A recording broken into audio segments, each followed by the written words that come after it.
Bienvenue dans cette nouvelle édition du Non-Stop Info. Voici les titres de l'actualité.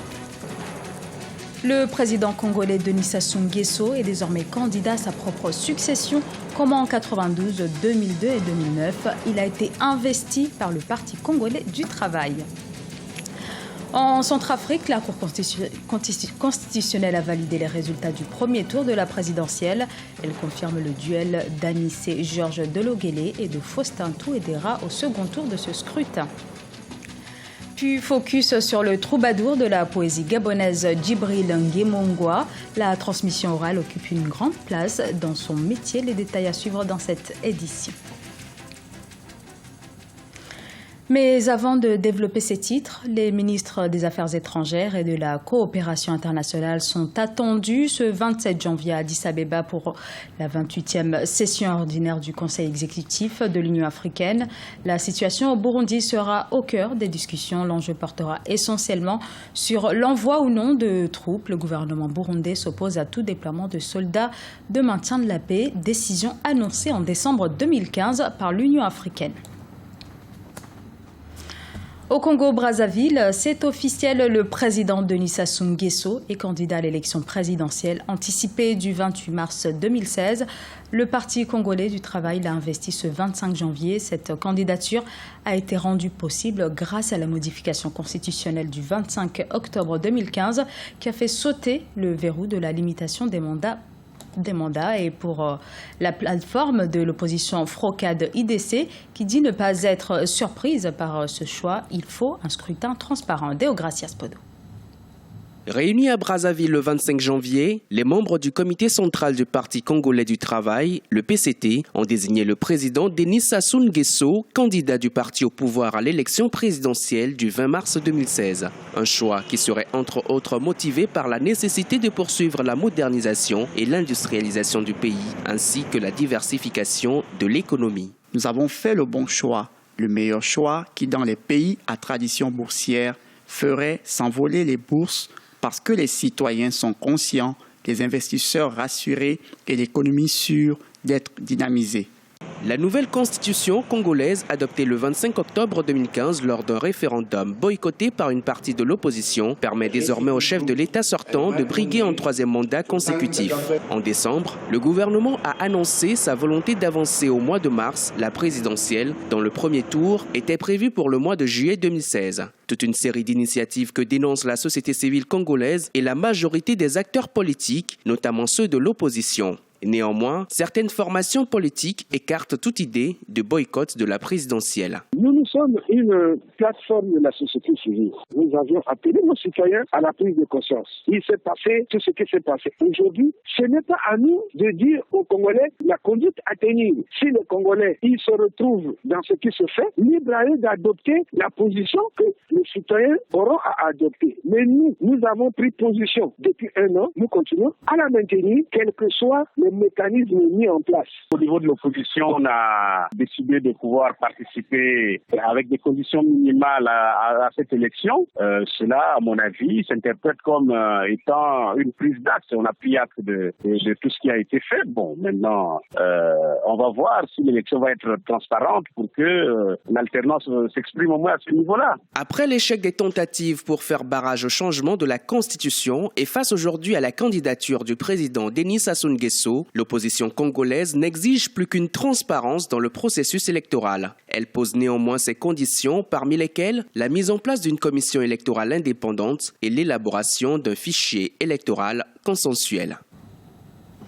Également dans l'actualité, à quelques semaines de la présidentielle au Niger, plusieurs leaders de l'Alliance pour la réconciliation et la démocratie et la République, une coalition de partis politiques de l'opposition, annonce la signature d'un pacte de soutien au candidat qui arrivera au second tour de la présidentielle.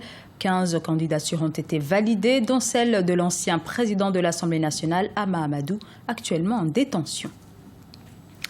En Centrafrique, Anissé Georges Dologuélé face à Faustin Touadéra. Deux anciens premiers ministres iront donc au second tour de la présidentielle.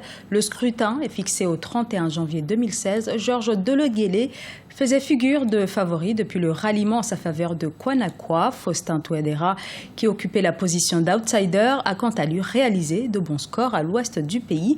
Ce scrutin, tant attendu, est censé tourner la page d'une profonde crise à la fois politique et sociale. Gladys Mwamba. La Cour constitutionnelle de transition centrafricaine a confirmé lundi 25 janvier 2016 les résultats du premier tour de la présidentielle proclamé par l'autorité nationale des élections.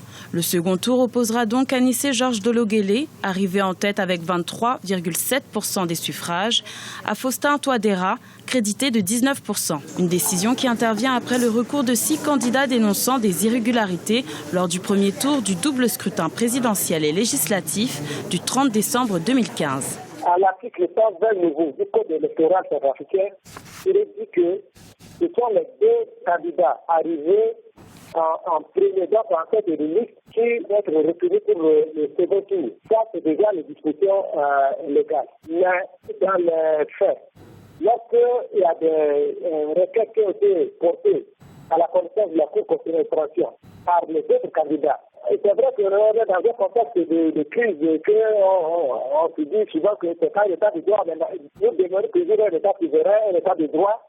Et ceux qui ont des problèmes, qui ont des préjudices à présenter à des juridictions compétentes, doivent le faire. Si les requêtes portant sur la présidentielle ont toutes été rejetées faute de preuves, la Cour constitutionnelle a tout de même annulé les résultats des élections législatives.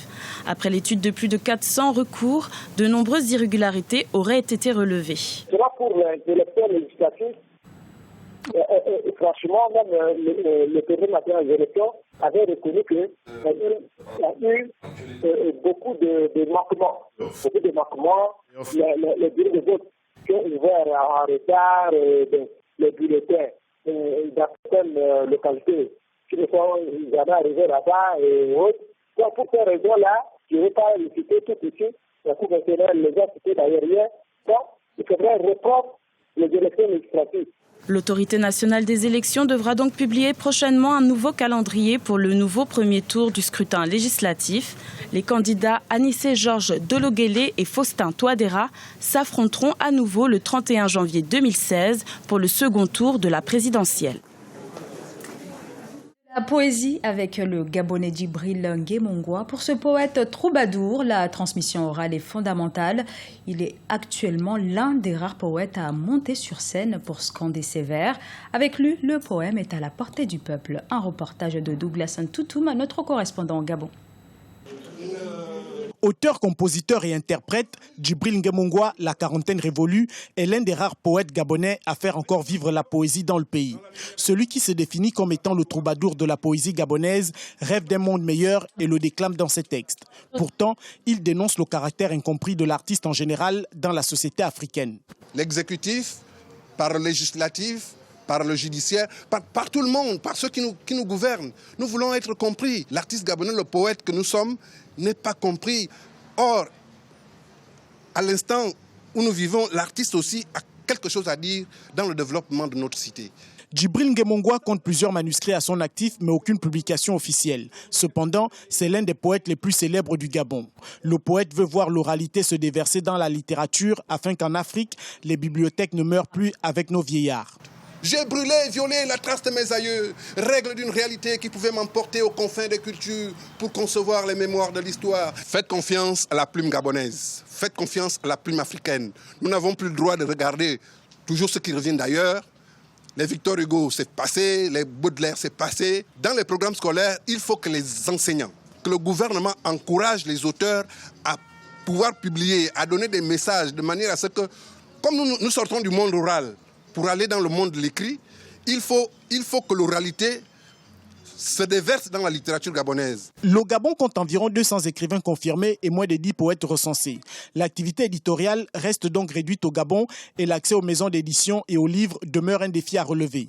La faiblesse du pouvoir financier des rares maisons d'édition gabonaises ne facilite pas les projets de publication de Djibril Nguemongua, auteur de plus de 1000 textes poétiques.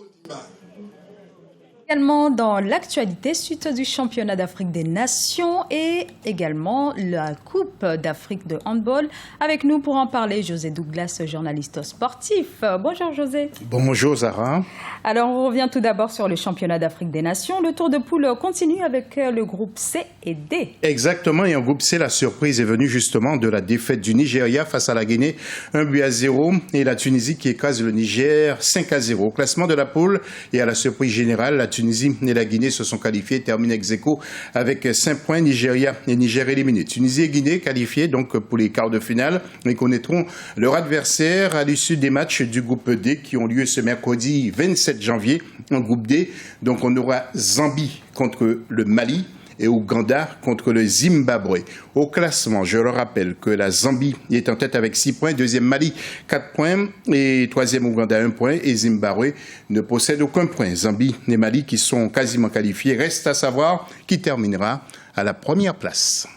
Un mot également sur le basket avec les qualifications pour les Jeux Olympiques 2016. Alors, 4 pays du continent sont concernés par les tournois de qualification olympique. Ça s'appelle TQO, qui auront lieu du 4 au 10 juillet pour les hommes. Il s'agit donc du Sénégal qui tombe dans le groupe A avec le Canada et la Turquie. Elle sera à Manille pour disputer son ticket.